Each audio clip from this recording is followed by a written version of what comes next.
اللہ اللہ اللہ اللہ اللہ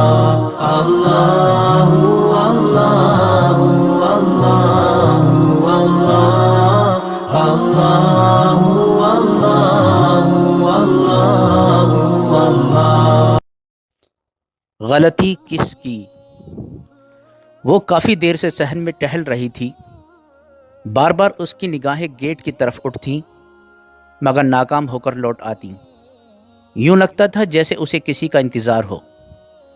گزرنے والا ہر پل اس کی بے چینی کو بڑھا رہا تھا مگر انتظار کی گھڑیاں تھیں کہ ختم ہونے کا نام نہیں لے رہی تھیں۔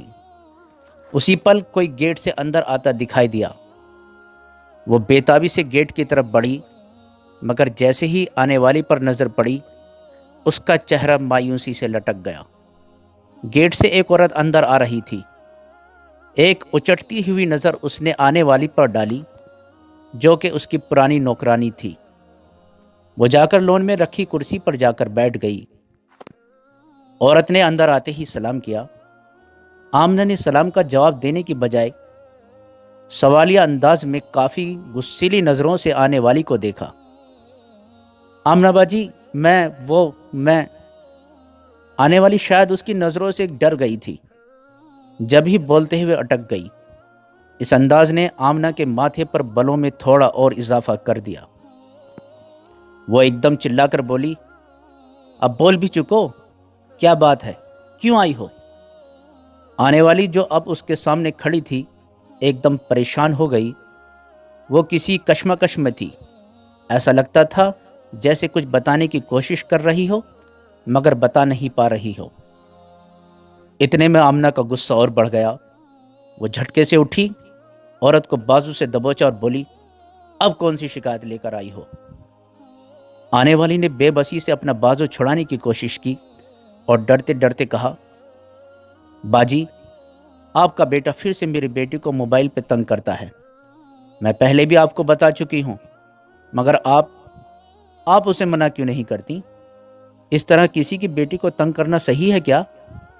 یہ سنتے ہی آمنہ نے آنے والی کا بازو جھٹکے سے چھوڑا اور کہا، زبان سنبھال کر بات کرو، کھانے کو ملتا نہیں اور بیٹی کو موبائل لے کر دے رکھا ہے۔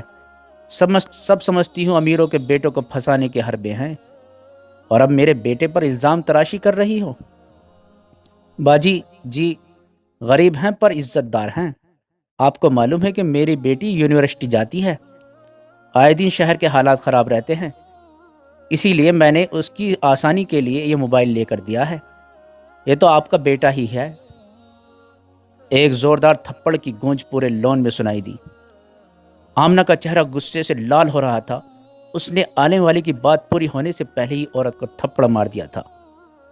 عورت کچھ دیر گال پر ہاتھ رکھے بے یقینی سے اپنے مالکن کو دیکھتی رہی، پھر ایک دم بولی، یاد رکھنا باجی، ایک دن تم پچھتاؤ گی۔ پھر چادر اچھی طرح اپنے چہرے پر لپیٹ کر گیٹ سے باہر چلی گئی۔ آمنہ اپنا پھولا ہوا غصہ بحال کرتے ہوئے پھر سے اپنی جگہ پر بیٹھی ہی تھی کہ ایک لڑکا گھر میں داخل ہوا۔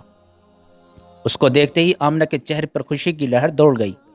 اس نے جلدی سے آگے بڑھ کر اس کی بلائیں لیں اور نرمی سے پوچھا، رات بھر کہاں تھے بیٹے؟ میں رات سے تمہارا انتظار کرتی رہی۔ تمہارا باپ کا تو تمہیں پتا ہے، پھر بھی بنا بتائے باہر رہے۔ واٹ نانسنس موم، میری اپنی لائف ہے، میں پاپا کا غلام تو نہیں جو سانس بھی ان سے پوچھ کر لوں۔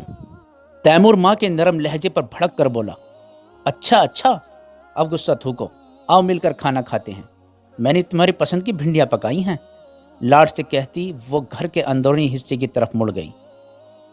کچھ دیر بعد تیمور بھی آ گیا اور دونوں کھانا کھانے لگے کہ تیمور بولا، موم یہ ملازمہ کیوں آئی تھی؟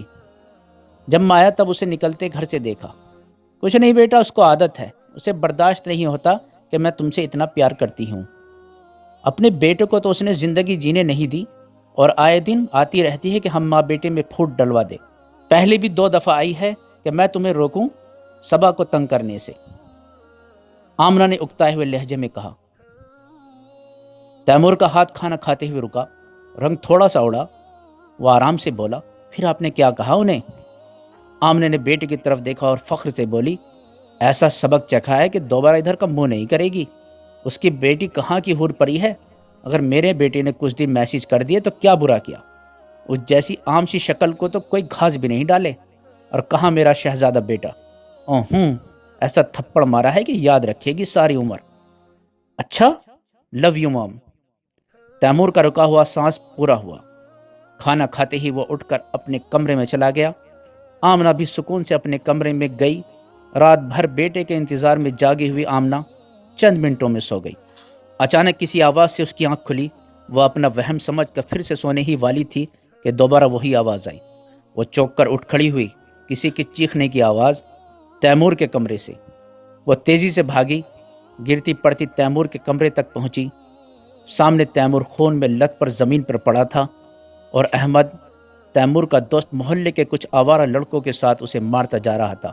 اس کے منہ سے گالیوں کا سیلاب نکل رہا تھا۔ آمنہ جہاں تھی وہیں کھڑی رہ گئی۔ اس کا دل جیسے بند سا ہو رہا تھا کہ اچانک کسی نے اسے دیکھ کر احمد کو آواز دی۔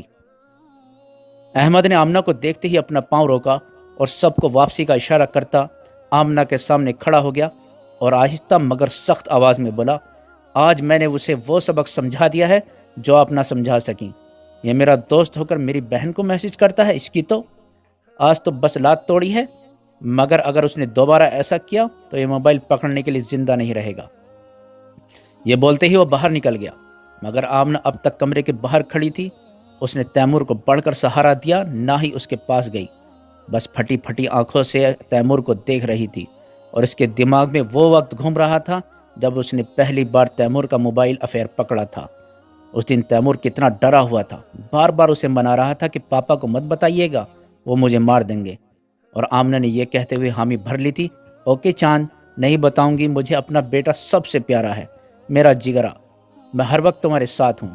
اور بعد میں شکایت آنے پر کہہ دیتی، میرے بیٹے کی کیا غلطی، تم نہ لے کر دیتی موبائل اپنی حور پری کو، بھلا لڑکیوں نے کیا کرنا ہوتا ہے موبائل کا، غلطی خود کی ہے اور آ جاتی ہے مجھے میرے چاند کے خلاف کرنے۔